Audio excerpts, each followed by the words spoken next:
এই যে আমরা কীর্তন শুনছি, এই কীর্তন প্রথম করেছিলেন এই বাকে, আর কীর্তন প্রথম শুনেছিলেন কে?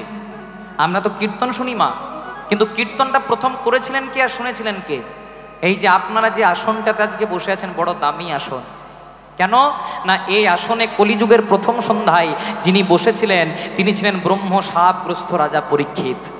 আর কৃপা করে যে আসনটা আপনারা আমাকে বসিয়েছেন, এটাতে প্রথম দিন বসেছিলেন ব্যাসদেব পুত্র ছিল সুখদেব গোস্বামী মহারাজ। তাহলে কীর্তন প্রথম করেছিলেন কে, শুনেছিলেন কে, এটা মন দিয়ে শুনতে হবে। একদিন রাজা পরীক্ষিত মৃগয়া করতে গেলেন বা শিকার করতে গেলেন। খুব মন দিয়ে শুনবেন মায়েরা। এই পরীক্ষিত ছিলেন কে? অর্জুনের পুত্র ছিল অভিমন্যু, আর অভিমন্যুর পুত্র ছিল পরীক্ষিত। এই রাজা পরীক্ষিত একদিন মৃগয়া করতে গেলেন বা শিকার করতে গেলেন। শিকার করতে করতে রাজা পরীক্ষিতের একটু জল পিপাসা পেয়ে গেল, জল তৃষ্ণা পেয়ে গেল।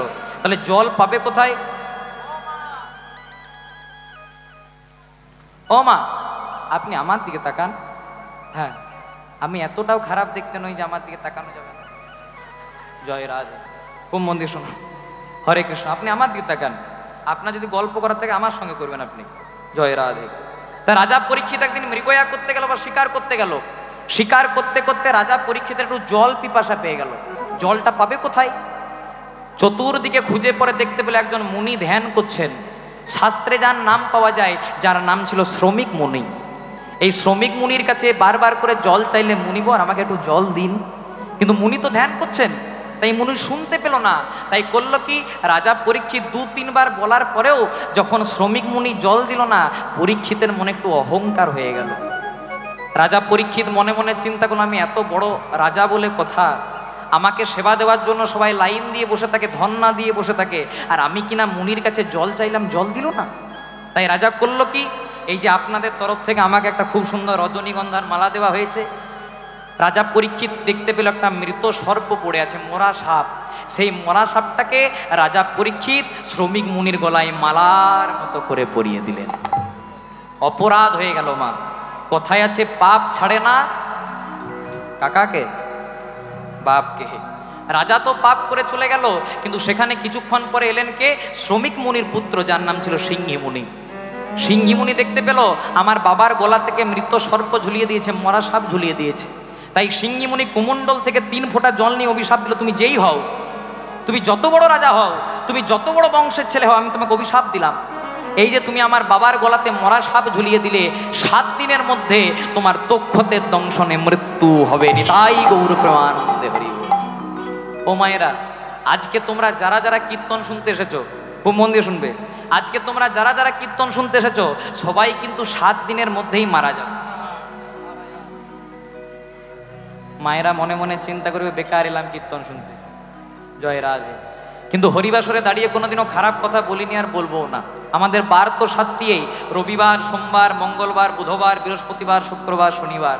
আপনি 80 বছরেই মারা যান, আপনি 30 বছরেই মারা যান, আপনি 50 বছরেই মারা যান, এই 7টা দিনের মধ্যেই ঘোরাঘুরি করতে হবে। তাই তো মহাজন বলে, রইবি যদি সামনে চল, সামনে চল, সামনে গেলে তোর মঙ্গল হয়, তোর মঙ্গল হবে। মঙ্গল হলে তোর বুদ্ধি বাড়বে, বুদ্ধি বাড়বে, বুদ্ধি বাড়লে টাকা পয়সা, টাকা পয়সা আসবে, টাকা পয়সা এলে বৃহস্পতি এলে সুখ হবে, সুখ হবে। আর সুখে যদি গোবিন্দকে ভুলে যাস, ভুলে যাস, তাহলে শনিবারের দিনে রাহু তোরে গ্রাস, রাহু তোরে গ্রাস করবে। সামান্য কথা নাই মা, উত্তরটা আপনারা দেবেন। বলছে রইবি যদি সামনে চল, রইবি কথার অর্থ হলো রবিবার, তাহলে সামনে চল মানে সোমবার, সামনে গেলে মঙ্গল হবে মানে মঙ্গলবার, মঙ্গল হলে বুদ্ধি বাড়বে মানে বুধবার, বুদ্ধি বাড়লে টাকা পয়সা আসবে বৃহস্পতিবার, বৃহস্পতি এলে সুখ হবে। আর সুখে যদি চিন্তা করি আই এম গড, আমার শরীরের বল, আমার রক্তের বল, আমার রাজনীতির বল, রাগ তোর হরি বল, তাহলে শনিবারের দিন আমাদেরকে আবার আপন ঘরে চলে যেতে হবে।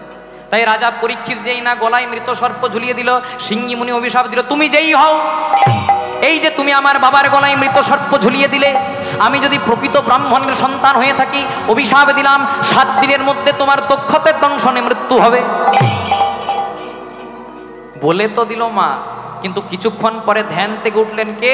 শ্রমিক মুনির পুত্র সিংহী মুনির বাবা, যার নাম ছিল শ্রমিক মুনি, শ্রমিক মুনি উঠে পড়ে বলল, বাবা রাজা পরীক্ষিত তো ভালো রাজন রে, একটু না হয় অভিশাপ, একটু না হয় অহংকার করে ফেলেছে, তা বলে এত বড় অভিশাপ দিলি? কথায় আছে মুনি নাঞ্চ মতিভ্রম, মানে মুনি মানুষেরও মাঝে মাঝে মতিভ্রম হয়ে যায়, তা বলে এত বড় অভিশাপ দিয়ে দিলি বাবা? তুই তো মুনি পুত্র, তোর এত বড় অভিশাপ দেওয়া উচিত ছিল না। তখন সিংহী মুনি বলছে, বাবা যখন অভিশাপ দিয়েই ফেলেছি, অভিশাপ তো আর ফেরানো যাবে না, তাহলে কি করব? যেই না বলেছে কি করব, শ্রমিক মুনি বলছে, বাবা যখন অভিশাপ দিয়েই ফেলেছিস, অভিশাপটা ফেরানো যাবে না, তাই রাজাকে গিয়ে বলে দিয়ে আয় যে ওর হাতে মোটেই সময় আর 7 দিন। এবার সিংহী মুনি তার দলবল নিয়ে রাজা পরীক্ষিতের রাজ দরবারে এলো। রাজা ভালো রাজা, একটু না হয় অহংকার করেই ফেলেছে, তাই যেই না সিংহী মুনিকে দেখেছে, আজকে রাজা পরীক্ষিত করেছে কি জানো, নিজ হস্তে পদধৌত করেছে, মানে নিজ হাতে পদধৌত, পা ধুইয়ে দিয়েছে।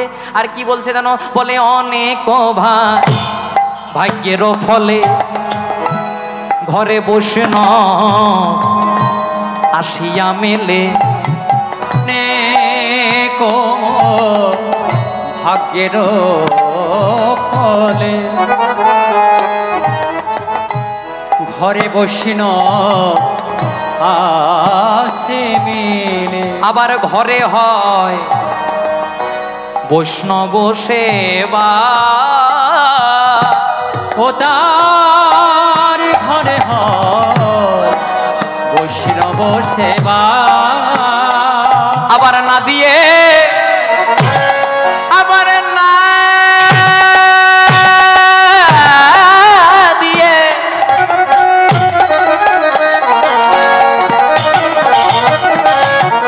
আবার না দিয়ে বৈষ্ণব সেবা। বলো বলো উদ্ধার পেয়েছে কেবা, ও গোলা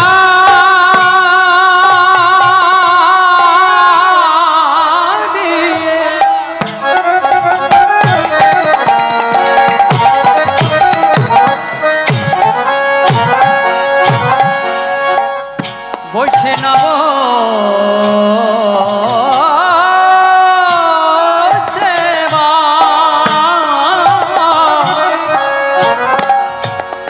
ও গো উদ্ধার পেয়েছে কেবা। আবার তার সাক্ষী যুধিষ্ঠিরাজন গো, ও গো তার সাক্ষী যুধিষ্ঠিরাজ, বলে আয়োজন কর গো, তোমরা আয়োজন করো গো, বলে আয়োজন কর গো, আয়োজন করো গো, বলে প্রেম দিয়ে বৈষ্ণব সেবা। আয়োজন বিদায় করো, প্রেম দিয়ে বৈষ্ণব সেবা, আয়োজন করো গো, প্রেম দিয়ে বৈষ্ণব সেবা, আয়োজন করো না, প্রেম দিয়ে বৈষ্ণব সেবা, আয়োজন করো না, প্রেম দিয়ে বৈষ্ণব সেবা। ও গো তার সাক্ষী যুধিষ্ঠির রাজ, তার সাক্ষী যুধিষ্ঠির রাজ। দাদা রাজা পরীক্ষিত আজকে সিংহী মুনির নিজ হস্তে পদধৌত করে দিলেন। এবার সিংহী মুনির পদধৌত করে সিংহী মুনি করেছে, মুনিবর তাহলে আপনি হঠাৎ আমার কাছে এসেছেন কেন? তখন সিংহী মুনি বলছে, রাজা আপনি আমাকে এত সুন্দর করে অভিনন্দন করলেন, কিন্তু আমি আপনার কাছে একটা দুঃসংবাদ নিয়ে এসেছি। বলে কি দুঃসংবাদ? ওই যে আপনি আমার বাবার গলাতে মৃত সর্প ঝুলিয়ে দিয়েছিলেন, তাই আমি ক্রোধান্বিত হয়ে আপনাকে অভিশাপ দিয়ে ফেলেছি যে 7 দিনের মধ্যে আপনার তক্ষতের দংশনে মৃত্যু হবে। ও মায়েরা, আমরা যদি জানতে পারি যে আমাদের হাতে মোটেই সময় 7 দিন, আমরা কি করব? ব্যাংক থেকে যত টাকা আছে সব তুলে আনবো, জয় রাধে, বলবো বড় ছেলের নামে এতটা, ছোট ছেলের নামে এতটা, বড় ছেলেকে এই জমিটা, ছোট জামাইকে এই জমিটা। কিন্তু রাজা পরীক্ষিত সেসব করলেন না। রাজা পরীক্ষিত যেই না শুনতে পেলেন মোটেই সময় 7 দিন, রাজা পরীক্ষিত উদ্দণ্ড নৃত্য করলেন। সবাই মনে মনে চিন্তা করলো হয়তো মৃত্যু সংবাদ শুনে রাজা পাগল হয়ে গেছে। কিন্তু রাজা বলছে, ওগো আমি পাগল হই নাই গো। বলছে তাহলে আপনি নৃত্য করলেন কেন? বলছে কেন নৃত্য করলাম জানো? জগতে সবাই আসার সময়টা জানতে পারে। কত গভীর কথা। রাজা বলছে আমি কেন নৃত্য করলাম জানো? কারণ জগতে সবাই আসার সময়টা জানতে পারে, কেউ কি জানতে পারে যে সর্বমায়ার বন্ধন পরিত্যাগ করে কবে সে চারজনের কাঁধে চেপে শ্মশান ঘাটে যাবে? আমি একজন মানুষ যে আমি জানতে পেরেছি আমার হাতে মোটেই সময় 7 দিন। তাহলে যখন অভিশাপ, যখন ব্রহ্মশাপ করে ফেলেছি, মুক্তি তো আছে? বলছে হ্যাঁ মুক্তি আছে। তাহলে এই 7 দিন যখন আপনি বাঁচবেন, আপনি যদি ব্রহ্মশাপ থেকে মুক্তি পেতে চান, আপনি 7 দিন ধরে ভাগবত শ্রবণ করুন। ভাগবতটা শোনাবে কে? ব্যাসদেব পুত্র ছিল সুখদেব গোস্বামী মহারাজ। এই সুখদেব গোস্বামী মহারাজ 7 দিন ধরে হরিদ্বারে যেখানে আরতি হয় মা, ঘাটটার নাম হরিকাপাড়ি, ওই হরিকাপাড়ি ঘাটে 7 দিন ধরে ভাগবত শোনালেন। রাজা পরীক্ষিতের তো মোক্ষদান হয়ে গেল, আর মারা যাওয়ার আগে পরীক্ষিত বললেন দানং ব্রতং তপৌযজ্ঞং শ্রাদ্ধাঞ্চ পিতৃতর্পণম সকল নিষ্ফলং হরিনাম সংকীর্তন বিনা কালো। মানে তুমি দান করো, ব্রত করো, যাগযজ্ঞ করো, তপস্যা করো, বাবা মায়ের শ্রাদ্ধ করো, পিতৃতর্পণ করো, মাতৃতর্পণ করো, এগুলো নিশ্চয়ই মহৎ কাজ, কিন্তু এগুলো কখনোই সফল হয় না। আপনারা তো বলতে পারেন এত টাকা পয়সা দিয়ে বাবা মায়ের শ্রাদ্ধ করালাম, এত টাকা পয়সা দিয়ে গয়ায় গিয়ে পিণ্ড দান করলাম, এত টাকা পয়সা দিয়ে দান করলাম, ব্রত করলাম, যজ্ঞ করলাম, তাও সম্পূর্ণ হলো না? না হলো না। কেন? কারণ মহাপ্রভু কলিযুগে গাইডলাইনটা চালিয়ে দিলেন যে হরিনাম সংকীর্তন বিনা কালো।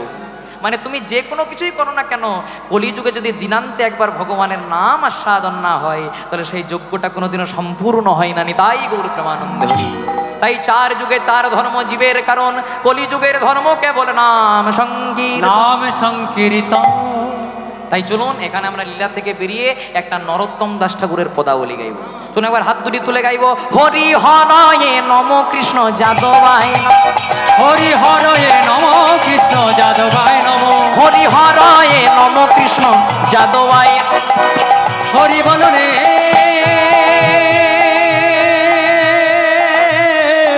তাই গৌর হরি বল, হরি বল।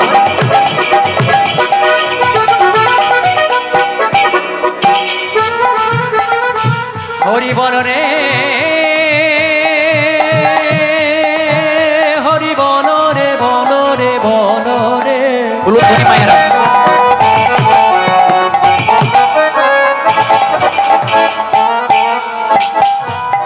বদন ভরে সবার বলে হরি, বলে হরি, একবার হরি বল রে। হরি হরয়ে নম কৃষ্ণ যাদবায় নম, হরি হরয়ে নম কৃষ্ণ যাদবায় নম, আবার যাদবায় মাধবায় কেশবায় নম, হরি যাদবায় মাধবায় কেশবায় নম। ও মায়েরা, এদের কীর্তন অনেক শুনলাম, একটু তোমরা আমার সঙ্গে গাইবে? এই যারা আমার সঙ্গে এসেছিল তারা কিচ্ছু বাজাবে না, আমি বলবো তারপর তোমরা বলবে, একটু জোরে জোরে বলবে, ঠিক আছে? হাতে তালি দিয়ে আমি বলি তারপর তোমরা। হরি হরয়ে নম কৃষ্ণ যাদবায় নম, হরি হরয়ে নম কৃষ্ণ যাদবায় নম, প্রেম সে। যাদবায় মাধবায় কেশবায় নম, জোরসে। গোপাল গোবিন্দ রাম শ্রী মধুসূদন, গিরিধারী গোপীনাথ মদন মোহন। বাবা মনের আনন্দে বল হরি ভজ বৃন্দাবন, শ্রী গুরু বৈষ্ণব পদে মজাইয়াম। বাহ, খুব সুন্দর মায়েরা। এমনি যদি জানতাম এদেরকে তো আনতামই না গো। জয় রাধে। যখন এনে ফেলেছি আর কিছু করার নাই, চলো সবাই মিলে গাইবো। গোপাল গোবিন্দ রাম শ্রী মধুসূদন, গোপাল গোবিন্দ রাম শ্রী মধুসূদন, আবার গিরিধারী গোপীনাথে মদন, ও কি গিরিধারী গোপীনাথ মদন মোহন, ও কি গিরিধারী গোপীনাথে মদন, ও কি গিরিধারী গোপীনাথ মদন মোহন। সবাই হাত তুলছে কিন্তু কয়েকজনা তুলে নাই। কারা বলুন তো? এই দেখুন আমার কমিটির দাদা ভাইয়েরা, বাবারা। জয় রাধে। কাউকে ফাঁকি দিতে দেব না, সবাইকে একসঙ্গে দিতে হবে। গোপাল গোবিন্দ রাম শ্রী মধুসূদন, গোপাল গোবিন্দ রামে শ্রী মধুসূদন আবার গিরিধারী গোপীনাথে মদন মোহন সখী গিরিধারী গোপীনাথে মদন মোহন গিরিধারী গোপীনাথে মদন মোহন মনের আনন্দে বল হরি ভজ বৃন্দা ও মনের আনন্দে ও মনের আনন্দে ও মনের আনন্দে আনন্দে বল হরি ভজ বৃন্দাবন মনের আনন্দে বল হরি ভজ বৃন্দাবন মনের আনন্দে বল হরি ভজ বৃন্দাবন আবার শ্রী গুরু বৈষ্ণব পদে মজাইয়া ও গো শ্রী গুরু বৈষ্ণব পদে মজাইয়া ও কি শ্রী গুরু বৈষ্ণব পদে মজাইয়া ও কি শ্রী গুরু বৈষ্ণব পদে মজাইয়া শ্রী গুরু বৈষ্ণব পাদে পদ্ম করিয়াস শ্রী গুরু বৈষ্ণব পাদে পদ্ম করিয়া শ্রী গুরু বৈষ্ণব পাদে পদ্ম করিয়া আহা শ্রী গুরু বৈষ্ণব পাদে পদ্ম করিয়া একটু প্রণাম করবেন মায়েরা আবার নাম সংকীর্তন গাই নরোত্তম ও গো নাম সংকীর্তন গায় নরোত্তম দাস নাম সংকীর্তন গাই নরোত্তম দাস হরি বল হরি বল গাই হরি হরি হরি বল হরি বল হরি বল হরি বল হরি হরি বল হরি বল হরি বল হরি বল আনন্দ হয়েছে মায়েরা এই আনন্দ আপনি কোথাও পাবেন না ওই ছিছি ননিতেও পাবেন না জয় রাধে কোথাও পাবেন না এই আনন্দ শুধু এই জায়গাতেই পাওয়া যাবে কারণ এখানে কোনো আন কথা হয় না এখানে কোনো কু কথা হয় না এখানে শুধু ভগবানের রসাস্বাদন হয় তাই পদকর্তা মহাজন কলম দিচ্ছে বলছে রাধা কৃষ্ণ একই আত্মা দুই দেহ ধরি ও গো রাধা কৃষ্ণ একই আত্মা দুই দেহ ধরে রাধা কৃষ্ণ একই আত্মা দুই দেহ ধরি রাধা কৃষ্ণ একই আত্মা দুই দেহ ধরে অনন্য বিলাসর আস্বাদন করে নটে বিলাচর আচ্ছাদন করে নটে বিলাচর আচ্ছাদন করে আবার সেই দুই কলিতে এবে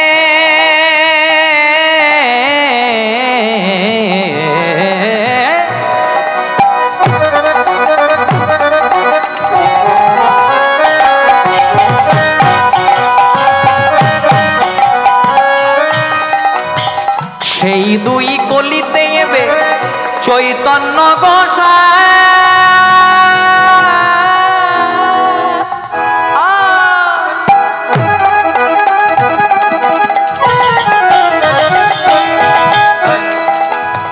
লীলারস আস্বাদিতে দোহে একে হইলা ঠায় সেই দুই কলিতে এবে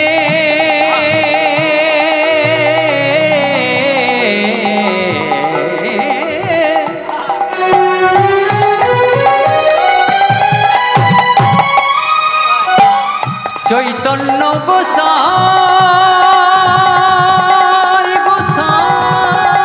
আস্তে জয় রাধে খুব মন দিয়ে শুনবেন মা অনেকে বলে যে রাধারানীর সঙ্গে যদি কৃষ্ণের ভালোবাসা ছিল রাধারানীর সঙ্গে যদি কৃষ্ণের প্রেম ছিল তাহলে বিয়ে হলো না কেন এগুলো মূর্খামির কথা কেন কারণ আপনারা যদি এখনই আমাকে বলেন অনুরাগ তুমি নিজেই নিজের সঙ্গে বিয়ে করো তাহলে বিয়ে হবে বিয়ে করতে গেলে একটা নারী তত্ত্ব দরকার একটা পুরুষ তত্ত্ব দরকার কিন্তু রাধারানী কোনো সামান্য নারী ছিলেন না ভগবান তার বাম অঙ্গ থেকে সৃষ্টি করেছিলেন একজন নারী যার নাম রাধারানী অনেকে বলে যে গোবিন্দের চরণে তুলসী দিতে হয় কিন্তু রাধারানীর চরণে দিতে নাই রাধা গোবিন্দ অভিন্নতর তারা ভিন্ন নয় একজনাই তাহলে গোবিন্দের চরণে যদি দিতে পান তাহলে রাধারানীর চরণও দিতে পারবেন এই রাধা কৃষ্ণ যে একজনাই তাহলে প্রমাণ কোথায় এতদিন থেকে তো আমরা শুনে আসছি যে রাধা কৃষ্ণ একজনাই তার প্রমাণটা কোথায় প্রমাণ যদি পেতে হয় আমাদেরকে চলে যেতে হবে একটু দ্বারকাতে খুব মন দিয়ে শুনবেন ভগবান শ্রীকৃষ্ণ দ্বারকাতে রাজা হয়ে বসে আছেন ভগবানের এক পাশে বসে আছে রুক্মিণী আর এক পাশে বসে আছে সত্যভামা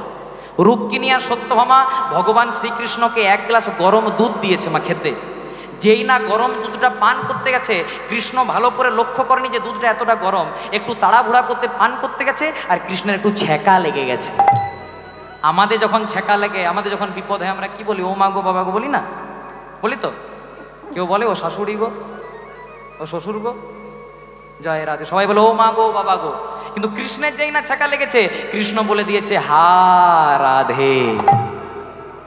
রুক্মিণী সত্যভামা মনে মনে চিন্তা করছে নিশ্চয়ই রাধা নামে কেউ আছে। কেন?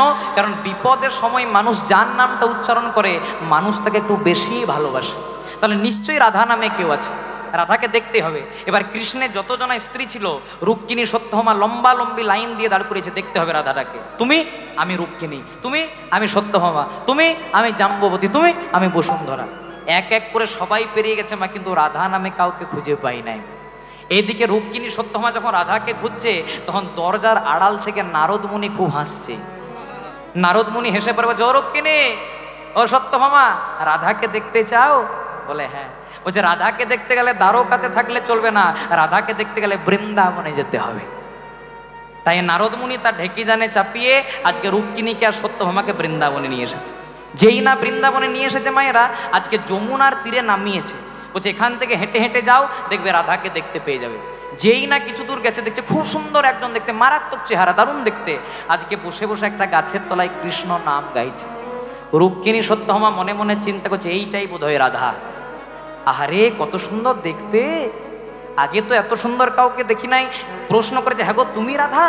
বলছে না, আমি রাধা নই, আমি রাধারানীর একজন সখী, একজন দাসী, আমার নাম হচ্ছে ললিতা। তখন রুক্মিণী সত্যভামা মনে মনে চিন্তা করছে, রাধারানীর সখী যদি এত সুন্দর, তাহলে না জানি রাধারানী কত সুন্দর। বলছে রাধাকে কোথায় পাবো? আরেকটু যাও, দেখতে পেয়ে যাবে। যেই না আরেকটু গেছে মা, দেখছে প্রথমে যার সঙ্গে দেখা হয়েছিল ওর চেয়েও খুব সুন্দর দেখতে, বসে বসে রাধা নাম গাইছে। বলছে তুমি রাধা? বলছে না, আমিও রাধা নই। তাহলে তুমি কে? আমি রাধারানীর আরেকজন সখী, আরেকজন দাসী, আমার নাম বিশাখা। বলছে তাহলে রাধাকে কোথায় পাবো? বলছে আরেকটু যাও, দেখতে পেয়ে যাবে। যেই না কিছু দূর গেছে মা, আজকে দেখছে ধুলাই গড়াগড়ি দিয়ে রাধারানী কৃষ্ণ নাম গাইছে। কৃষ্ণ তো বৃন্দাবন ছেড়ে চলে গেছে, আর রাধারানী কৃষ্ণ বিরহে কি বলছে জানো? বলে পরাণ বধুর লাগি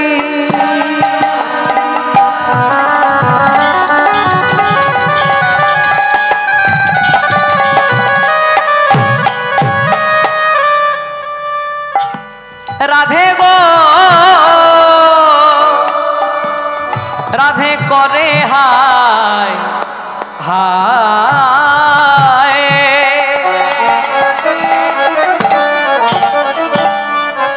যে করে গোবিন্দ না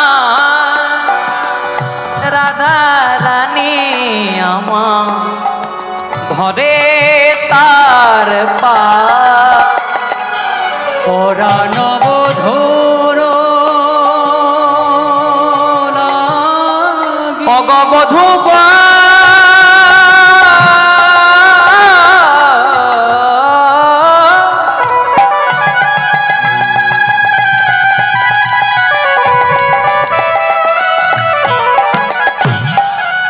ও গো প্রাণে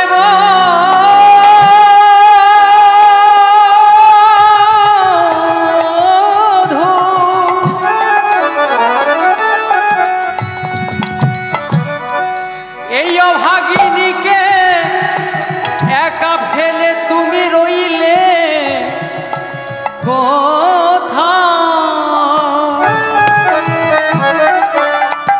আমি বড়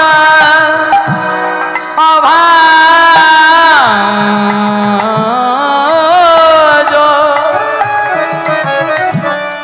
তোমার কৃপা পাবো বলে বসে আছি বৃন্দাবনে। দেখা দাও প্রাণনাথ, প্রাণনাথ, প্রাণনাথ।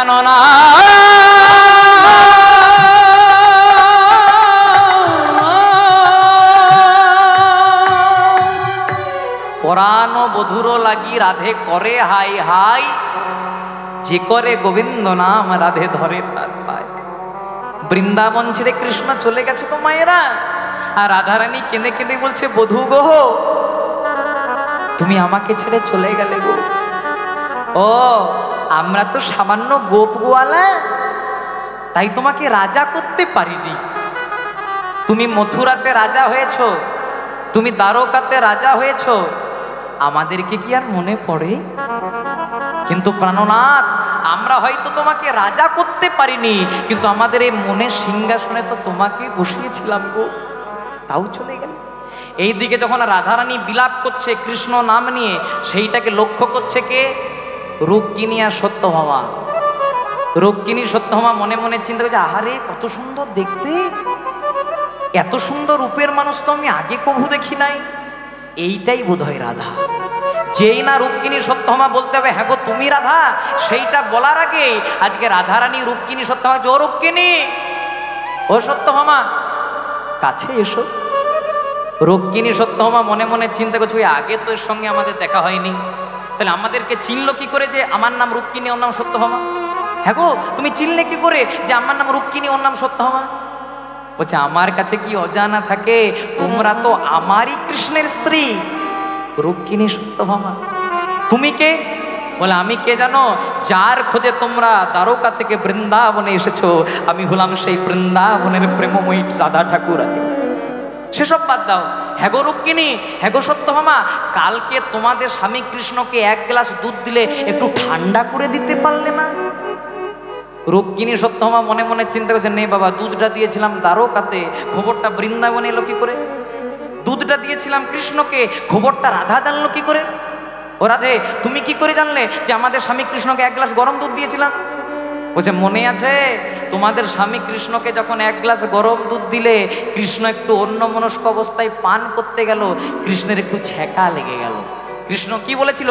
কৃষ্ণ বলেছিল হা রাধে। বলছে এত সব তুমি কি করে জানলে? রাধারানী তার জিভটি বাড়িয়ে দিলেন, মানে জিহ্বাটি অগ্রসর করলো। যেই না জিভটি বাড়িয়ে দিয়েছে মা, দেখছে রাধারানীর জিভের মধ্যে দু তিনটে বড় বড় ফোসকা পড়ে গেছে। রুক্মিণী সত্যভামা, ও রাধে, তোমার এত সুন্দর চেহারা, তোমার গায়ে হাত দিলেই যেমন রক্ত বেরোবে, তোমার জিভে ফোসকা কিসের? বলছে যখনই তোমাদের স্বামী কৃষ্ণকে এক গ্লাস গরম দুধ দিলে, কৃষ্ণ একটু পান করতে গেল, ছ্যাঁকা লেগে গেল, কৃষ্ণ বলে দিল হা রাধে। আর যখনই কৃষ্ণ হা রাধে বলল, কৃষ্ণের অঙ্গের জ্বালা যন্ত্রণা ব্যথা ছ্যাঁকা ফোসকা সব আমি আমার নিজের বদনে নিয়েছি, তাই গৌর প্রেমানন্দ। রুক্মিণী সত্যভামার আর বুঝতে বাকি রইল না মা, যে রাধারানী কোনো সামান্য নারী নয়, রাধারানী কোনো সামান্য চরিত্র নয়। তাহলে রাধারানী কে? বলছে রাধারানী কে জানো? বলে যেই রাধা সেই তো কৃষ্ণ। ওগো যেই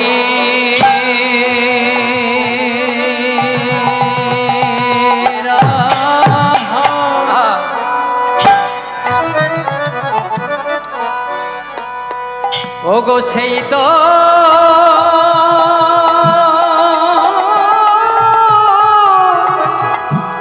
কৃষ্ণ।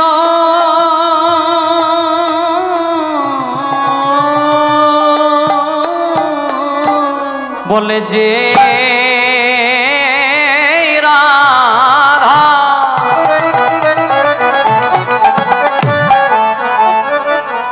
বলে সেই তো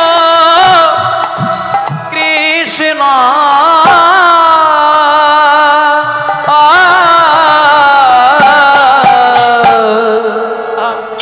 ওগো যেই রাধা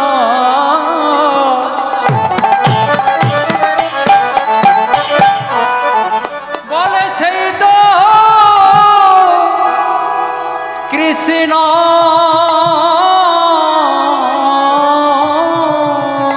তারা দোহে মিলে শ্রী চৈতন্য। ওগো যেই রাধা সেই তো কৃষ্ণ। তারা কলিযুগে অবতীর্ণ। যেই রাধা সেই কৃষ্ণ। একবার হরি হরি হরি বলে ছোটে প্রেমানন্দে বাহু তুলে। হরি হরি হরি বলে ছোটে প্রেমানন্দে বাহু বলে যেই রাধা সেই তো কৃষ্ণ।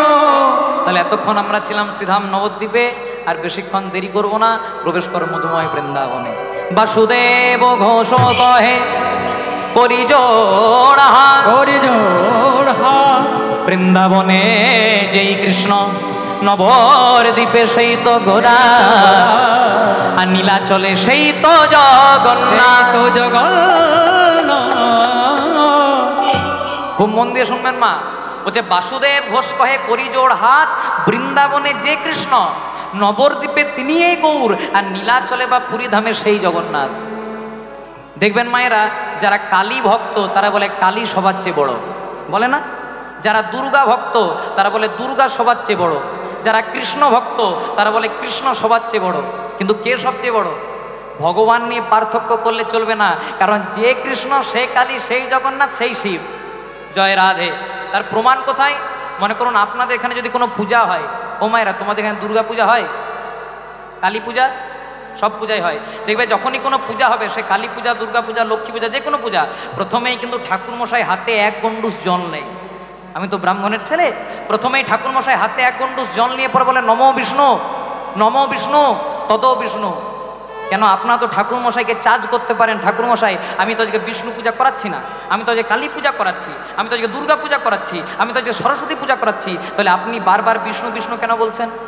যদি প্রকৃত ঠাকুরমশাই হয়, আপনাকে উত্তর দেবে প্রথমে আমি বাড়ির গার্জেনকে নিমন্ত্রণ করছি। বাড়ির অভিভাবককে নিমন্ত্রণ করলে, বাড়ির গার্জেনকে নিমন্ত্রণ করলে যেমন বাড়ির সব সদস্যদেরকে নিমন্ত্রণ করা হয়ে যায়, তেমনি কলিযুগে যদি কেউ কৃষ্ণ ভজন করে, তার হিন্দুদের 33 কোটি দেব দেবতা সকলের ভজন করা হয়ে যায়নি। তাই প্রেমানন্দে আবার পূজাগুলো শুনতে হবে। মা পূজা চলতে চলতে ঠাকুরমশাই বলবে মাধব মাধব বাঁচি, মাধব মাধব হৃদি। করাচ্ছেন কালী পূজা, কিন্তু ডাকছে কাকে? মাধবকে, মানে কৃষ্ণকে। করাচ্ছেন সরস্বতী পূজা, কিন্তু ডাকছে কাকে? মাধবকে। করাচ্ছেন লক্ষ্মী পূজা, কিন্তু ডাকছে কাকে? মাধবকে। আবার পূজা চলতে চলতে ঠাকুরমশাই বলবে আবাহন ন জানামি, নৈব জানামি পূজনম, বিসর্জন ন জানামি, ক্ষমঃ পরমেশ্বর। মানে আমি তোমার আবাহন জানি না, মানে তোমাকে ডাকতে জানি না। নৈব জানামি পূজনম, মানে তোমার পূজাও জানি না। আর যদি ডাকতে জানি না, পূজা জানি না, তো বিসর্জনও জানি না। ক্ষমঃ পরমেশ্বর, সেই ক্ষমাটা চাইছে গোবিন্দের কাছে। আবার পূজা শেষটা দেখবেন, এটা সবচেয়ে গুরুত্বপূর্ণ জায়গা। আপনি কালী পূজা, দুর্গা পূজা, লক্ষ্মী পূজা, সরস্বতী পূজা, যে কোনো পূজা করান, ঠাকুরমশাই শেষ মন্ত্র বলবে সর্ব পাপ নারায়ণ চরণে সমর্পয়। এতক্ষণ পূজা করতে করতে আমার বা আমার যজমানের যদি কোনো ভুল ত্রুটি হয়ে থাকে, হে নারায়ণ ক্ষমা করো। করাচ্ছেন কালী পূজা, করাচ্ছেন দুর্গা পূজা, করাচ্ছেন সরস্বতী পূজা। সব পূজা করাতে গিয়ে আগেও নারায়ণ, পেছনেও নারায়ণ, ডান দিকেও নারায়ণ, বাম দিকেও নারায়ণ। তাহলে কড লাইনে কেন হাঁটবেন? ডাইরেক্ট মেন লাইনেই হাঁটুন, গোবিন্দকে ডাকুন, তাহলে কৃপা হয়ে যাবে। আরেকটা দৃষ্টান্ত দিলে পুরোটা পরিষ্কার হয়ে যাবে। আমার মামা বাড়ি হলো আমতলাতে, আপনাদের 24 পরগনা, একদম ব্যক্তিগত কথা নয়। আচ্ছা বলো তো মায়েরা, আমার মামা বাড়ি যদি আমতলাতে হয়, আমার মায়ের বাপের বাড়ি কোথায় হবে? এই দেখুন কে বলে দিয়েছে, পদ্ম জ্বালাতে। জয় রাধে। তাহলে আমার মামা বাড়ি যদি আমতলাতে হয়, আমার মায়ের বাপের বাড়ি কোথায় হবে? আমতলাতে। আবার বাবাদেরকে যদি প্রশ্ন করি, বাবা তাহলে আমার বাবা শ্বশুর বাড়ি কোথায় হবে? আমতলাতে। কথাটা কেন বললাম? আমি গেলাম মামা বাড়ি, মা গেল বাপের বাড়ি, বাবা গেল শ্বশুর বাড়ি, গিয়ে পরে দেখলাম জায়গা, কেউ জল, কেউ বলে পানি, কেউ বলে ওয়াটার, বস্তুটা একটাই। তাই যে কৃষ্ণ সেই কালী সেই জগন্নাথ, ভগবান নিয়ে পার্থক্য করার দরকার নাই। অন্তরে ভক্তি থাকলে ভগবান দেখা দেবে। তাই চলুন সবাই মিলে প্রবেশ করবো বৃন্দাবনে। ও মানারে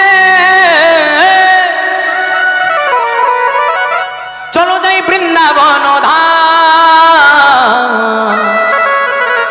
আর মুখে বলি, বৃন্দাবনে যেতে গেলে কি বলতে হয়?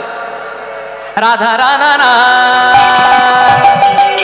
प्रेम से बोलो, जोर से बोलो, हाथ उड़ा कर बोलो, दोनों हाथ से ताली सेवा करे बोलो जय जय राधा, जय जय राधा, जय जय राधा, जय जय राधा, जय जय राधा रमन हरि बोल बोल बोल बोल, जय जय राधा रमन हरि बोल।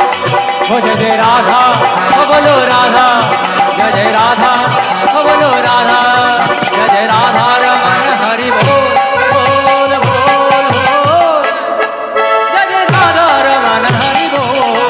जय जय राधा, ओ जय जय राधा, जय जय राधा रमन हरि बोल, ओ जय जय राधा रमन हरि बोल। हरि बोल हरि बोल हरि बोल रे, ओ हरि बोल हरि बोल हरि बोल रे, राधे बोल राधे बोल राधे बोल रे, ओ राधे बोल राधे बोल राधे बोल रे, कृष्ण बोल कृष्ण बोल कृष्ण बोल रे, ओ कृष्ण बोल कृष्ण बोले कृष्ण बोल रे। দেখুন বারবার করে বলবো না, আপনাদেরও কষ্ট লাগছে শুনতে, আর আমারও বলতে কষ্ট হচ্ছে। যাদের যাদের হাত আছে তারাই তুলুন। আর যাদের হাত নাই তোলার দরকার নাই। এবার দেখি কাদের কাদের হাত আছে। বাহ, সবাই মিলে গোবিন্দ জয় জয় গোপাল জয়, ও গোবিন্দ জয় জয় গোপাল জয় জয়, গোবিন্দ জয় জয় গোপাল জয় জয়, রাধা রমন হরি গোবিন্দ জয়, ও শ্রী রাধা রমন হরি গোবিন্দ জয় জয়, রাধা রমন হরি গোবিন্দ জয় ও জয়। শ্রী রাধা রমন হরি গোবিন্দ জয় জয়। বলো রাধে রাধে রাধে রাধে জয় রাধে, রাধে রাধে রাধে রাধে শ্রীরাম, রাধে রাধে রাধে রাধে জয় রাধে, জয় রাধে জয় রাধে জয় রাধে, রাধে রাধে রাধে রাধে শ্রী রাধে। বলো রাধে তোমায়, রাধে তোমায়, রাধে তোমায় বারে বারে করছি যে মানা, যমুনাতে জল ভরিতে একলা যেও না। ও গো রাধে তোমায়, ও রাধে তোমায়, ও রাধে তোমায় বারে বারে করছি যে মানা, করছি যে মানা, করছি যে মানা, যমুনাতে জল ভরিতে একলা যেও না। রাধে তোমায় বারে বারে করছি যে মানা, যমুনাতে জল ভরিতে একলা যেও না। ও গো রাধে তোমায় বারে বারে করছি যে মানা, যমুনাতে জল ভরিতে একলা যেও না। ও মায়েরা, যারা যারা রাধারানীকে ভালোবাসো না একবার উলুধ্বনি দাও দেখি।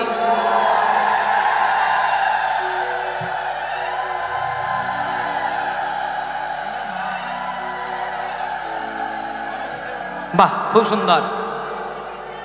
বললাম যারা যারা রাধারানীকে ভালোবাসো না উলুধ্বনি দাও। জয় রাধে। ভোটটা টিএমসিতেও পড়ে নাই, বিজেপিতেও পড়ে নাই, একদম নির্দলেই পড়েছে। জয় রাধে। ঠিক আছে, অন্য মনস্ক হলে চলবে না। এবার যারা যারা রাধারানীকে ভালোবাসেন বৃন্দাবনে যেমন সবাই মিলে একবার হাত দুটি তুলে গাইবো, বলো রাধে রাধে রাধে রাধে, বলো রাধে রাধে রাধে রাধে, বলো রাধে রাধে রাধে রাধে, বলো রাধে রাধে রাধে, বলো রাধে রাধে রাধে রাধে, রাধে রাধে রাধে রাধে, বলো রাধে রাধে রাধে রাধে, বলো রাধে রাধে রাধে রাধে, রাধে রাধে রাধে রাধে, বলো রাধে রাধে রাধে রাধে, বলো রাধে রাধে রাধে রাধে, বলো রাধে রাধে রাধে রাধে, বলো রাধে রাধে রাধে, বলো রাধে রাধে রাধে, বলো রাধে রাধে রাধে রাধে, ও বলো রাধে রাধে রাধে রাধে, বলো রাধে রাধে রাধে, বলো রাধে রাধে রাধে, বলো রাধে রাধে রাধে রাধে, বলো রাধে রাধে রাধে রাধে, বলো রাধে রাধে রাধে, বলো রাধে রাধে রাধে, বলো রাধে রাধে রাধে রাধে, বলো রাধে রাধে রাধে রাধে, ও বলো রাধে রাধে রাধে রাধে, ও বলো রাধে রাধে রাধে রাধে, ও বলো রাধে রাধে রাধে রাধে, হরি ও বল। বলো রাধে রাধে রাধে রাধে, ও বলো রাধে রাধে রাধে রাধে, ও বলো রাধে রাধে রাধে রাধে,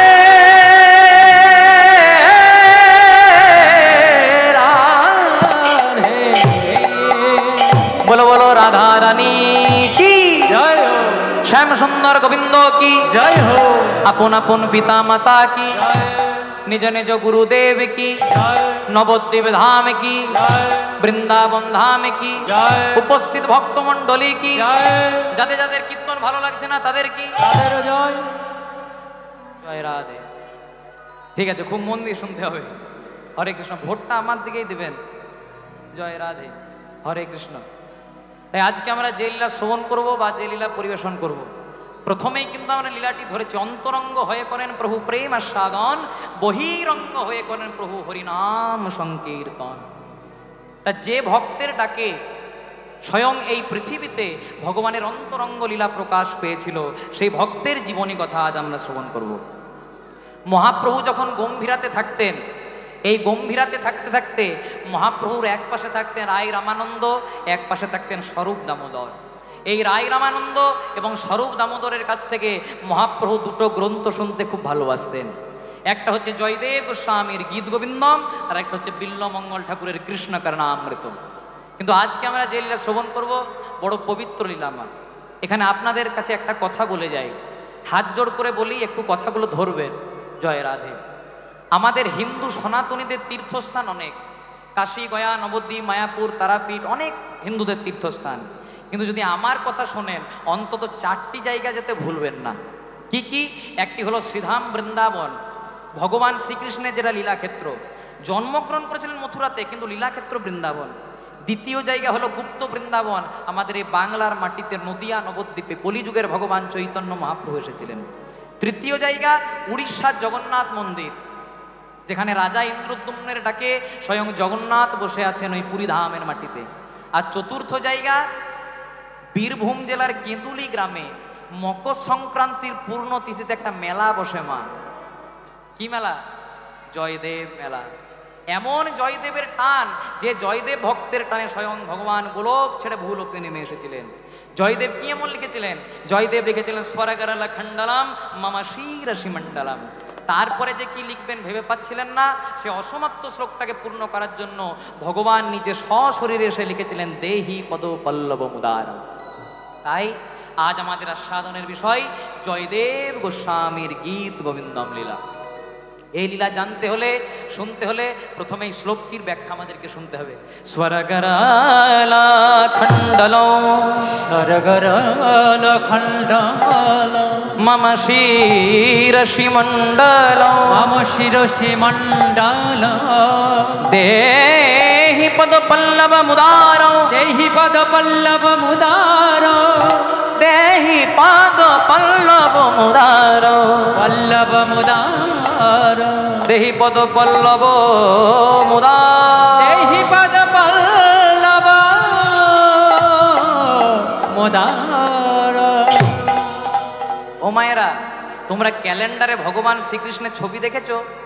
আচ্ছা বলো তো, যেটা ভগবানের চূড়া মুকুট সেটা কোথায় থাকে? মাথাতে। আর নুপুরগুলো কোথায় থাকে? পায়ে বা চরণে। আজকে কিন্তু ভগবান শ্রীকৃষ্ণের মাথা চূড়াটির সঙ্গে ভগবান শ্রীকৃষ্ণের চরণের নুপুর দুটির একটু ঝগড়া হচ্ছে মা। আমাদের ঝগড়া হয় কি নিয়ে? পাড়ায় জল নেওয়া নিয়ে, জল ফেলা নিয়ে, ভোটের দিনে দেওয়াল লেখা নিয়ে। কিন্তু এই ঝগড়া সে ঝগড়া নয়। এই ঝগড়া যদি শ্রবণ করতে পারি আমাদের মানব জনম ধন্য হয়ে যাবে। ঝগড়াটা কার সঙ্গে কার হচ্ছে? ভগবানের মাথার চূড়াটির সঙ্গে ভগবানের চরণের নুপুর দুটির। এবার কেমন করে হচ্ছে একটু ভালো করে শুনুন। ভগবান শ্রীকৃষ্ণের মাথার চূড়াটি, শ্রীকৃষ্ণের মাথার চূড়াটি ভগবান শ্রীকৃষ্ণের চরণের নুপুর দুটিকে বলছে, নপুর দুটিকে বলছে, ওরে নুপুর রে, ওরে নপুর রে। সবাই বলে জগৎগুরু কৃষ্ণ, জগৎগুরু কৃষ্ণ, সবাই বলে সবার উপরে কৃষ্ণ, সবার উপরে কৃষ্ণ, আর আমি আবার তার ওই উপরে, আমি আবার তার উপরে। চূড়ার মনে একটু অহংকার হয়ে গেছে মা। কিন্তু অহংকারে সব মেলে, গোবিন্দ মেলে না। চূড়া নুপুরকে বলছে, অনুপুর তুইও গোবিন্দের অঙ্গে আর আমিও গোবিন্দের অঙ্গে, কিন্তু তুই বড় নিচে রে। বলে কেন? কারণ সবাই বলে জগৎগুরু কৃষ্ণ, সবাই বলে সবার উপরে কৃষ্ণ, আর আমি গোবিন্দের মাথায়, মানে আমি গোবিন্দের উপরে। একটু অহংকার হয়ে গেছে মা। কথাটা খারাপ বলে নাই, একদিক দিয়ে ঠিকই বলেছে যে ভগবানের মাথাতে মানে আমি গোবিন্দের উপরে। হ্যাঁ রে নুপুর, তোর কোনোদিনও উপরে ওঠার অভিলাষ জাগে না? তখন নুপুর চূড়াকে বলছে, চূড়া তুই ওপরে আছিস ভালো আছিস, আমি নিচে আছি ভালো আছি। বলছে কেন? বলছে বল তো চূড়া, যারা উপরে থাকে তাদেরই তো পড়ে যাওয়ার ভয় থাকে রে, আর যারা উপরেই থাকে না তাদের পড়ে যাওয়ার ভয় থাকে? ভয় থাকে না। তাই আমি যখন চরণে জায়গা পেয়েছি, তুই শুধু আমাকে ওপর থেকে দাঁড়িয়ে আমাকে একটাই আশীর্বাদ কর। তখন চূড়া মনে মনে চিন্তা করছে, আমি গোবিন্দের মাথায় মানে আমার বিরাট পাওয়ার, তাই আমার কাছে আশীর্বাদ চাইছে। বল নুপুর, যা চাইবে তাই দেবো। তখন আজকে নুপুর চূড়াকে বলছে, চূড়া তুই আমাকে একটাই আশীর্বাদ কর, আমি যেন গোবিন্দের চরণে ধরে থাকিতে পারি। তাই চরণে ধরে থাকিতে পারে, যেন চরণ ধরে আমি থাকিতে পারি, যেন চরণে ধরে থাকিতে পারে। আমায় দিও দিও চরণে দিও, যেন চরণে ধরে থাকিতে পারে। আমি গোবিন্দ চরণে অভিলাষী, যেন চরণে ধরে থাকিতে পারে। এবার নুপুর একটা দামি কথা বলে দিয়েছে মা। বলছে বল তো চূড়া, যারা প্রকৃত কৃষ্ণ ভক্ত হয় তারা গোবিন্দের কোন জায়গাটা বেশি পছন্দ করে? ও মায়েরা, তোমাদেরকে যদি প্রশ্ন করি যে তোমরা গোবিন্দের কোন জায়গাটা বেশি পছন্দ করো, কেউ কি বলে যে ভগবান তোমার মাথা দাও? এমনকি আমারও 14 পুরুষের শক্তি নাই যে ভগবানের কাছে মাথা চাইব। যারা প্রকৃত কৃষ্ণ ভক্ত হয় তারা কি বলে, বলে হে গোবিন্দ রাখো চরণে, হে গোবিন্দ রাখো চরণে, হে গোবিন্দ রাখো চরণে, হে গোবিন্দ রাখো চরণে, মোরা তব চরণে শরণাগত, মোরা তব চরণে শরণাগত, মোরা তব চরণে শরণাগত, মোরা তব চরণে শরণাগত, আশ্রয় দাও আশ্রিত জনে, হে গোবিন্দ রাখো চরণে, হে গোবিন্দ রাখো চরণে। তাই নূপুর চূড়াকে বলছে, ও চূড়া, যারা প্রকৃত কৃষ্ণ ভক্ত হয় তারা গোবিন্দের চরণ পছন্দ করে, আর আমি যখন গোবিন্দের চরণ পেয়েছি আমার আর উপরে ওঠার অভিলাষ নাই। তখন চূড়া মনে মনে চিন্তা করছে, তাহলে তো নূপুরেই ভালো জায়গাটা পেয়েছে, ওই আমি তো পাই নাই। কারণ যারা প্রকৃত কৃষ্ণ ভক্ত হয় সবাই গোবিন্দের চরণ পছন্দ করে, তাহলে নূপুরেই তো চরণ পেয়েছে, কই আমি তো পাই নাই। তাই আজ ভগবান শ্রীকৃষ্ণের কাছে গিয়ে পরে বলছে, চূড়া বলছে, ও প্রভু, যারা প্রকৃত কৃষ্ণ ভক্ত হয় সবাই তোমার চরণ পছন্দ করে, নূপুরকে চরণ দিয়েছো, কই আমাকে তো দাও নাই। তখন ভগবান চূড়াকে বলছে, চূড়া, তোর জায়গা মাথায়, নূপুরের জায়গা চরণে, আমি যদি তোকে চরণ নিয়ে আসি তাহলে নূপুর যাবে কোথায়? আমি তো আর এক ভক্তকে আনন্দ দিতে গিয়ে আরেক ভক্তকে কাঁদাতে পারি না। তখন চূড়া বলছে, না প্রভু, আমি যখন বলেছি আমার চরণ চাই চাই চাই, বারবার করে যখন জেদ করছে, ভগবান বলছে, ঠিক আছে তোকে চরণ দেবো। বলছে, কবে দেবে? বলছে, এত তাড়াহুড়া করলে চলবে না। বলছে, বলে তো দাও। বলছে, কবে দেবে? বলছে, শোন, বলছে, আমার চরণ দেব না। আমার চরণে দেব না। তাহলে কার চরণ দেবে?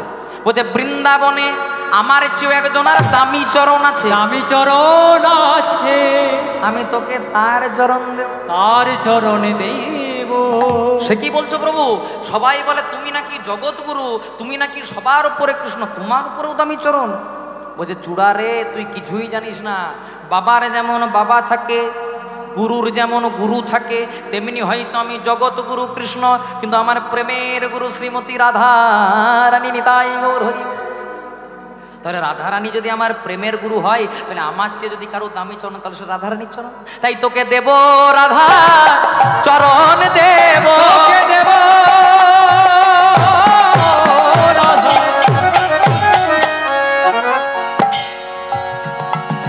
ওরে চরণ দেব। বুঝে, হ্যাঁ গো, তাহলে রাধারানীর চরণটা যদি দেবে, কবে দেবে? বলছে, হ্যাঁ রে, তো সব কিছুতে তাড়াহুড়া যে, কত শুনতে চাইবি? বলছে, শোনো, এইটাই বলো, আর জিজ্ঞাসা করবো না। বলছে, কবে চরণ দেবো জানিস? যেদিনে রাধারানী মান করবে। রাধারানী মান করবে, আমি রাধারানীকে কথা দেবো, রাধে গো, রাধে গো, আমি তোমার কুঞ্জে রাত্রি যাপন করবো। রাত্রি যাপন করব। কিন্তু রাধারানীর কুঞ্জে যাওয়ার পূর্বে আমি বৃন্দাবনের আরেক ভক্ত চন্দ্রাবলীর কুঞ্জে প্রবেশ করব। তাই রাধারানীর কুঞ্জে যেতে দেরি হয়ে যাবে, সেদিন রাধারানী মান করবে। ও মায়েরা, তোমরা মান করো? হ্যাঁ, আচ্ছা, কারা কারা মান করে না, হাত তুলুন তো। 24 পরগনা মায়েরা মানেই করে না যাবো। জয় রাধে। করেন আপনি? সবাই করে? হ্যাঁ, বলছে সব সময় করি, 24 আওয়ার্স। জয় রাধে। এখানে আপনাদেরকে একটা কথা বলি মা, কাউকে বলবেন না, তবে বলবো, ঠিক আছে? আমার বাবা কিছুদিন আগে এক জায়গায় কীর্তন করতে যাচ্ছে। আমার মা বলছে, শোনো, যা করবে করবে, আসার সময় একটা হলুদ শাড়ি আনবে। জয় রাধে। কিন্তু আমরা রাত্রিবেলায় বাড়ি যাই তো দোকান খোলা পাই নাই। তাহলে বাবা তখন খালি হাতে গেছিল, তাহলে বুঝেই নিন তাহলে সকালে কি হতে পারে। জয় রাধে। কিন্তু এ মানের সঙ্গে ভগবানের মানের তুলনা করলে চলবে না। রাধারানী কেন মান করেছিলেন? রাধারানীকে গোবিন্দ কথা দিয়েছিলেন, রাধে, আমি তোমার কুঞ্জে রাত্রি যাপন করব। কিন্তু রাধারানীর কুঞ্জে যাওয়ার পূর্বে ভগবান বৃন্দাবনের আরেক ভক্ত রাধারানীরই খুড়তুত বোন চন্দ্রাবলীর কুঞ্জে প্রবেশ করেছিল। সেদিন রাধারানী মান করলো।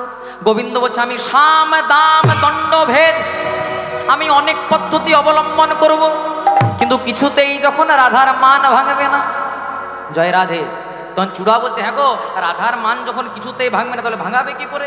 বলছে কি করে ভাঙাবো জানিস? কিছুই যখন কিছুতেই মান ভাঙবে না, আমি শেষমেশ রাধার পায়ে ধরে দেব, আমি রাধার পায়ে ধরে আমি রাধার পায়ে ধরে দেব। আমি রাধার পায়ে ধরে বলে জয় রাধে শ্রী রাধে বলে, আমি রাধার পায়ে ধরে রাধা রানী কৃপা করো বলে, আমি রাধার পায়ে ধরে একবার হরি হরি হরি লোটে প্রেমানন্দে বাহু তুলে হরি হরি হরি বলে, প্রেমানন্দে বাহু একবার হরি হরি হরি বলে, প্রেমানন্দে বাহু একবার হরি হরি হরি বলে, আমি রাধার পায়ে ধরে দেব।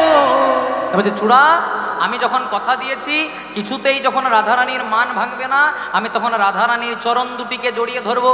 আর রাধারানীর চরণ দুটিকে জড়িয়ে ধরে গোবিন্দ কি বলেছিলেন? স্বরাগারালা খণ্ডালাম মামা শিরসি মণ্ডলাম দেহি পদ পল্লব মুদারাম, মানে রাধে তোমার চরণ দুটি আমার মাথায় দাও। হ্যাঁ রে চূড়া, রাধারানী মান করবে তাই কি আমি চরণটা মাথায় নেব? বলছে না। বলছে সেটা অরিজিনাল কারণ নয়। বলছে তাহলে কোনটা আসল কারণ? রাধারানী তার চরণ দুটি যদি আমার মাথায় দেয়, তুই চূড়া তুইও তো থাকবি আমার মাথায়, তাহলে সেদিন পাবি রাধা চরণ পাবি, তুই পাবি রাধা,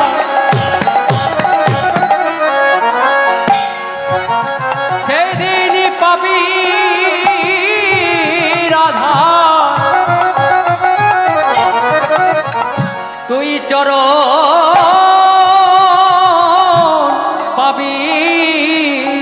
তোকে দিলাম দিলাম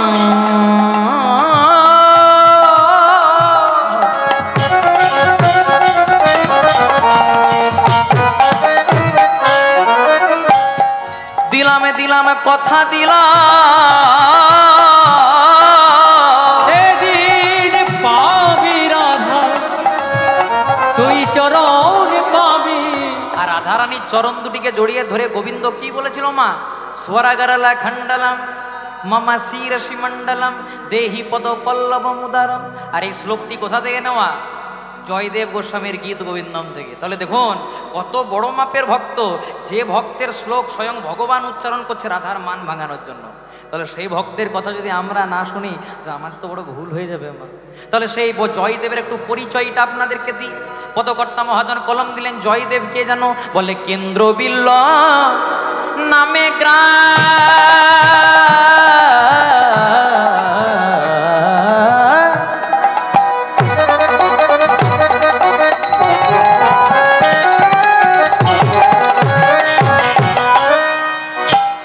অজয় নদের তীরে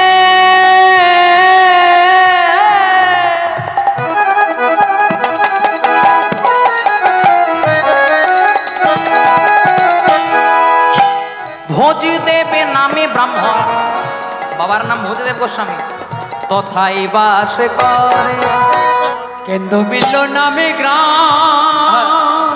আস্তে জয় রাধে। কেন্দ্রবিল্ল নামে গ্রাম মানে বীরভূম জেলার কেন্দুলি গ্রাম, অজয় নদীর তীরে। পিতার নাম ভোজদেব গোস্বামী, জন্মগ্রহণ করলেন জয়দেব গোস্বামী। ও মায়েরা, মাটি যদি ভালো হয় তবে ফসল কেমন হয় গো? ভালো হয়? বা মাটি ভালো হলে যেমন ফসল ভালো হয়, তেমনি যার মাটি যেমন, কথাগুলো ধরতে হবে। মাটি ভালো হলে যেমন ফসল ভালো হয়, তেমনি যার মাটি যেমন সন্তানরূপী ফসলটিও তেমন।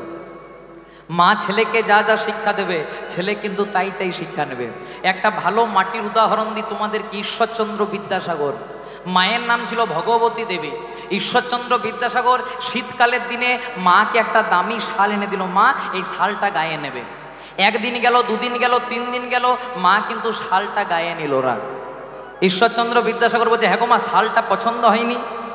তোর মা বলছে খোকা খুব পছন্দ হয়েছে। বলছে তাহলে গায়ে নাওনি কেন? বলছে কেন গায়ে নিই নাই জানিস? বলে কেন? আমি না হয় শালটা নিয়ে শীত কাটাবো, কিন্তু এই গ্রামে আমার মতো অনেক মা আছে যাদের শীত কাটানোর মতো একটা ছেঁড়া চাদর পর্যন্ত নেই। তারা যদি সুখে থাকে, আমি কি দুঃখে থাকতে পারি? তখন ঈশ্বরচন্দ্র বিদ্যাসাগর বলছে হ্যাঁ গো মা, তাহলে এই গ্রামের সকল মায়েদের জন্য আমি যদি একটা করে দামি শাল এনে দিই, তুমি গায়ে নেবে? বলছে হ্যাঁ নেব। তারপরের দিন ঈশ্বরচন্দ্র বিদ্যাসাগর সকল মায়েদের জন্য একটা করে দামি শাল এনে দিল, মাও শালটা গায়ে নিল। মাটিটা কেমন গো? ভালো না খারাপ? আর আরেকটা মাটির উদাহরণ দিই। আমি যেখানে থাকি জায়গাটার নাম শালতোড়া।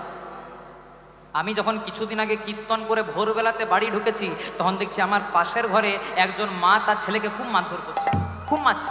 আমি মাকে বললাম, হ্যাঁ গো মা, মারছো কেন? তখন মা বলছে, হরিবাসরে জ্ঞান দাও, আমাকে জ্ঞান দিতে আসো না। জয় রাধে। আমি মাকে বললাম, মা হরিবাসরে 3 ঘন্টা জ্ঞান দিলে 40,000 টাকা পাই, তোমাকে কেন ফ্রি ফ্রি জ্ঞান দেব? জয় রাধে।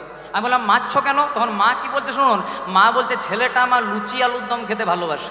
এটা তো ভালো জিনিস।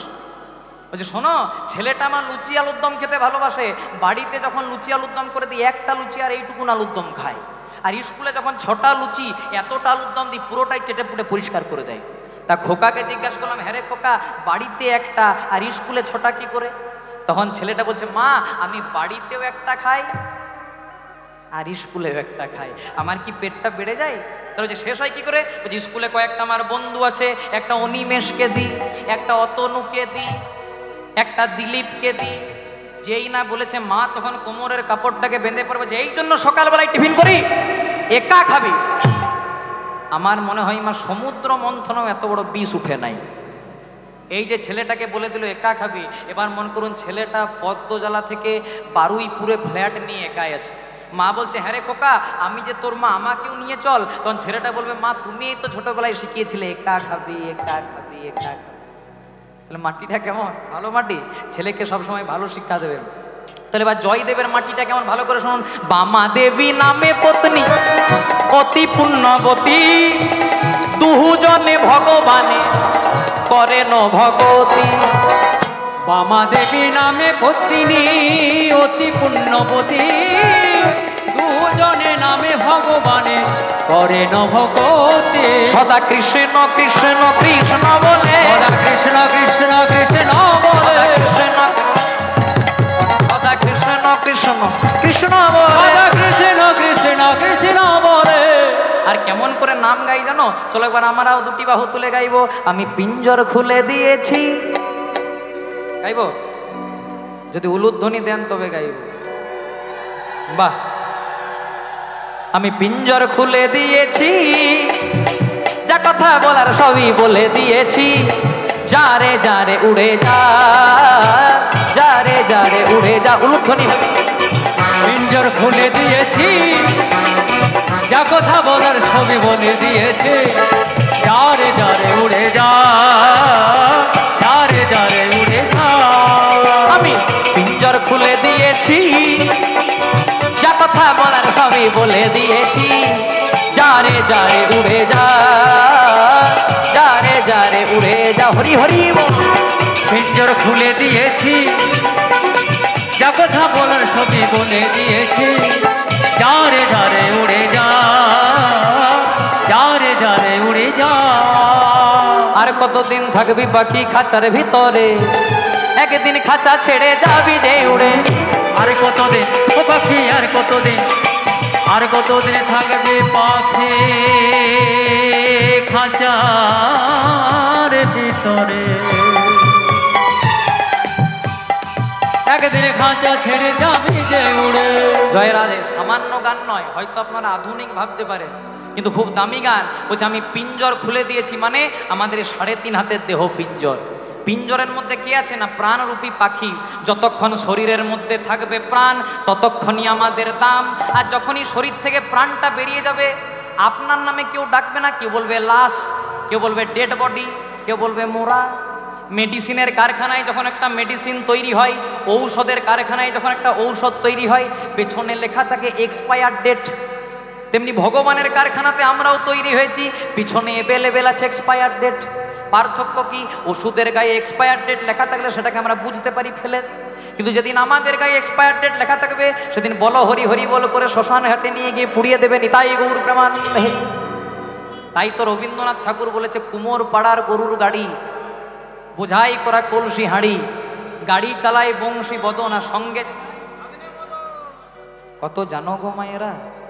জয়রাজ। আমি তো মুখস্থ করে বলছি, খুব সুন্দর বললে। বলছে কুমোর পাড়ার গরুর গাড়ি, খড় মাটিতে কুমোর যেমন ঠাকুর গড়ে, রক্ত মাংস দিয়ে ভগবান তেমনি একটা 3.5 হাতের মানব দেহ গড়ে। তাহলে কুমোর পাড়ার গরুর গাড়ি মানে এই দেহ গাড়িটা, বোঝাই করা কলসি হাঁড়ি। গাড়িটা ফাঁকা নাই মা, কলসি হাঁড়ি আছে। কি কি 10 ইন্দ্রিয়, ষড় রিপু কাম ক্রোধ লোভ মোহ মদ মাৎসর্য, পঞ্চভূত ক্ষিতি অপ মরু তেজ গোম, ত্রিগুণ সপ্তগুণ তমগুণ রজগুণ, মানে 24 তত্ত্বে বোঝাই করা কলসি হাঁড়ি। গাড়ি চালায় বংশীবদর, মানে গাড়ির মালিক কে? ভগবান। গাড়ির মালিক যদি গোবিন্দ হতো, না থাকতো ব্লাড ক্যান্সার, না থাকতো সুগার, না থাকতো প্রেশার, না থাকতো কোনো বড় বড় রোগ। গাড়ি চালায় বংশীবদন, গাড়ির মালিক গোবিন্দকে করেছে ঠিক, কিন্তু আমরা একটু আত্মনির্ভরশীল, নিজেদের দায়িত্বটা নিতেই নিজে পছন্দ করি, তাই গাড়ি চালাই বংশীবদন। আমরা সঙ্গে একজনাকে বসিয়ে দিয়েছি, কে সঙ্গে যে যায় ভাগনে? মদন মানে কামনা, মদন মানে বাসনা, মদন মানে লোভ, মদন মানে লালসা। আর এগুলোকে যদি দূর করতে হয় কিসে যাবে? তো সবাই মিলে একটু হাত তুলে একসঙ্গে রাধা গোবিন্দ নাম। সবাই এখনো হাত তুলে নাই, এখনো সব হাত উঠে নাই। হ্যাঁ, রাধা গোবিন্দ নাম বলো রে রাধে রাধে, গোবিন্দ নাম বলো রে রাধে রাধে, রাধা গোবিন্দ নাম, ও রাধা গোবিন্দ নাম, রাধা গোবিন্দ নাম বলো রে রাধে রাধে, রাধে রাধে, রাধে রাধে। ও রাধা গোবিন্দ নাম বলো রে রাধে রাধে, রাধা গোবিন্দ নাম বলো রে রাধে রাধে, গোবিন্দ নাম বলো রে রাধে রাধে, রাধা গোবিন্দ নাম বলো রে রাধে রাধে, গোবিন্দ নাম বলো রে রাধে রাধে। রাধে রাধে জয় রাধে, রাধে রাধে শ্রী রাধে। ও রাধে রাধে জয় রাধে, রাধে রাধে শ্রী রাধে। ও রাধে রাধে জয় রাধে, রাধে রাধে শ্রী রাধে। ও বলো রাধে রাধে জয় রাধে, রাধে রাধে শ্রী রাধে। বলো রাধে রাধে জয় রাধে, রাধে রাধে শ্রী রাধে। বলো রাধে রাধে জয় রাধে, জয় রাধে, জয় রাধে, রাধে রাধে শ্রী রাধে। राधे राधे जय राधे, राधे राधे श्री राधे, राधे राधे श्री राधे, राधे राधे श्री राधे, बोलो राधे राधे श्री राधे, राधे राधे श्री राधे, बोलो राधे राधे जय राधे।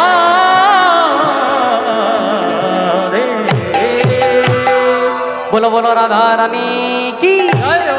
বাহ, খুব সুন্দর। এবার মন দিয়ে শুনবে। জয়দেবের বাবার নাম ভোজদেব গোস্বামী, মায়ের নাম বামা দেবী গোস্বামী, ছেলেটার নাম জয়দেব গোস্বামী। সকাল থেকে ওঠে যেমন মা তেমন বাবা আর তেমন তার ছেলে। সকাল থেকে শুধু কৃষ্ণ কৃষ্ণ কৃষ্ণ কৃষ্ণ কৃষ্ণ বলে। কিন্তু কথায় আছে, ভগবান বলে যে করে আমার আশ, প্রথমে করি তার সর্বনাশ। তথাপি যে ছাড়ে না আমার পাশ, আমি হই তার জনমা জনমের দাসানুদাস।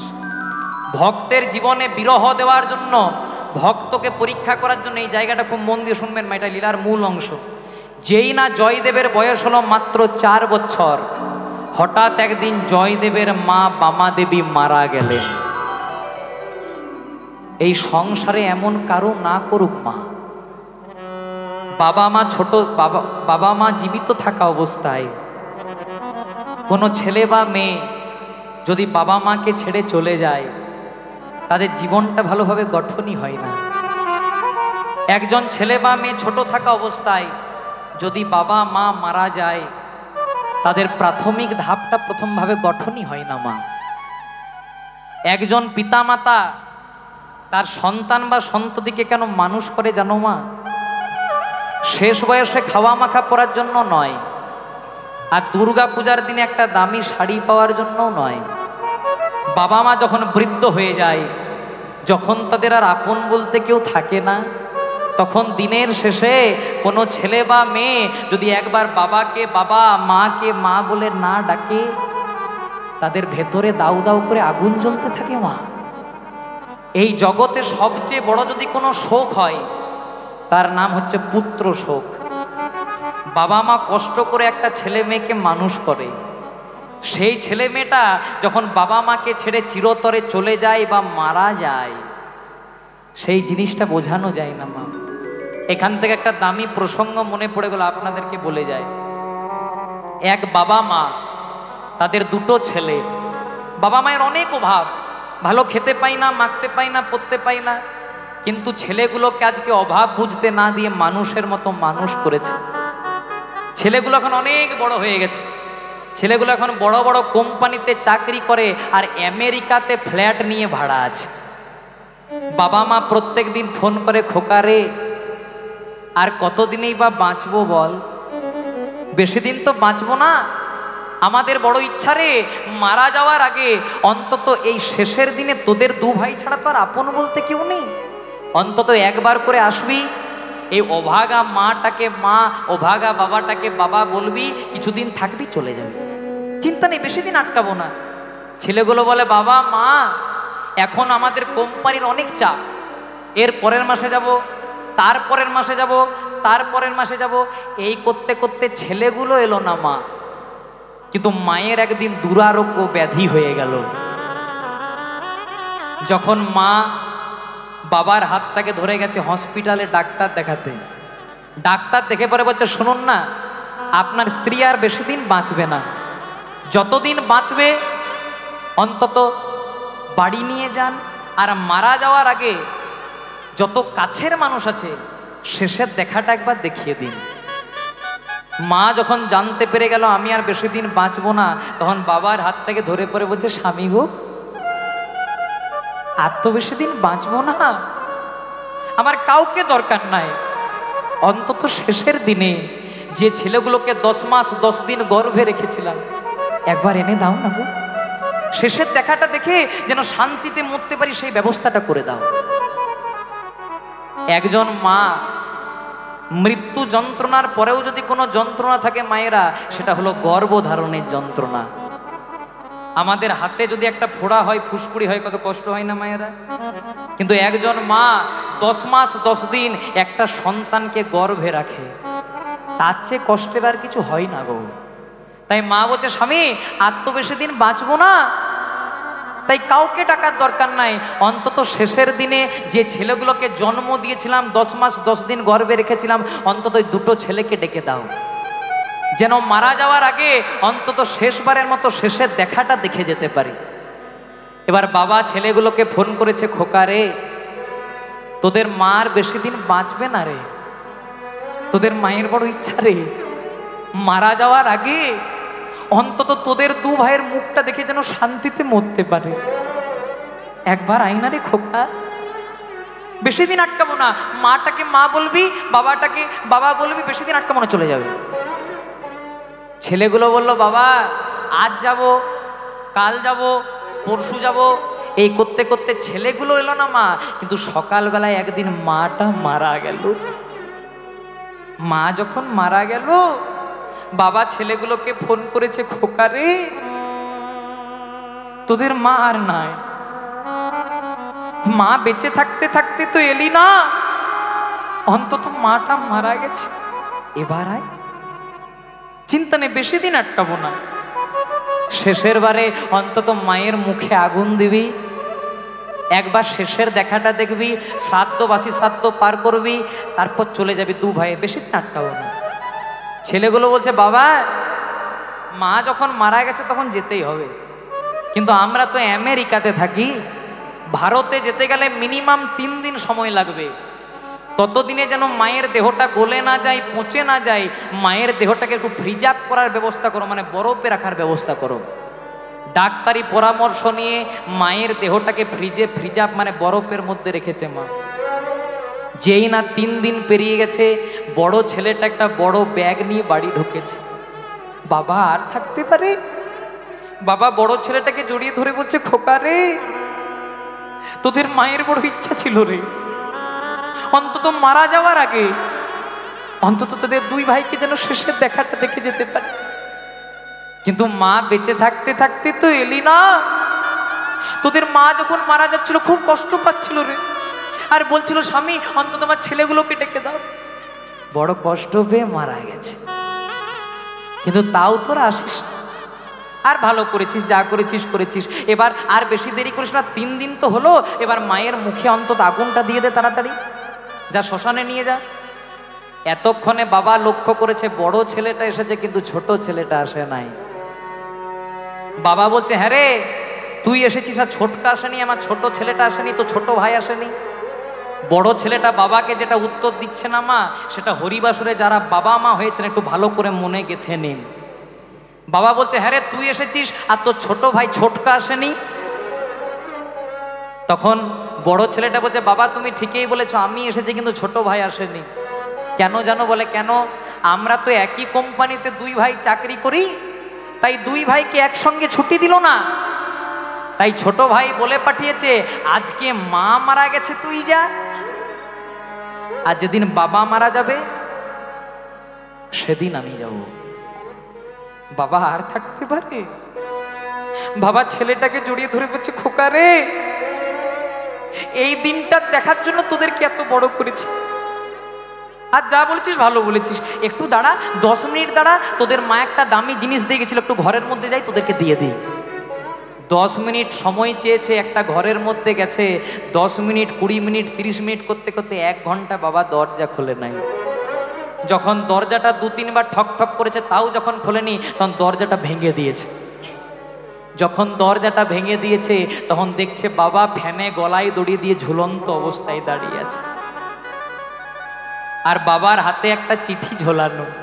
চিঠিটাতে লেখা আছে, খোকা রে, আমাদের বড় অভাব ছিল রে, তোদেরকে শান্তিতে ভালো করে খেতে দিতে পারতাম না, তোদেরকে অনেক অভাব রেখেছি, একদিন সারা দিন তোরা কিচ্ছু খাস, তোরা বলেছিলিস জন্ম দিয়েছো কেন যদি খেতে না দিতে পারো, সেদিন রাত্রিবেলায় তোদের মা আমাকে ধরে বড় কেঁদেছিল রে। প্রত্যেক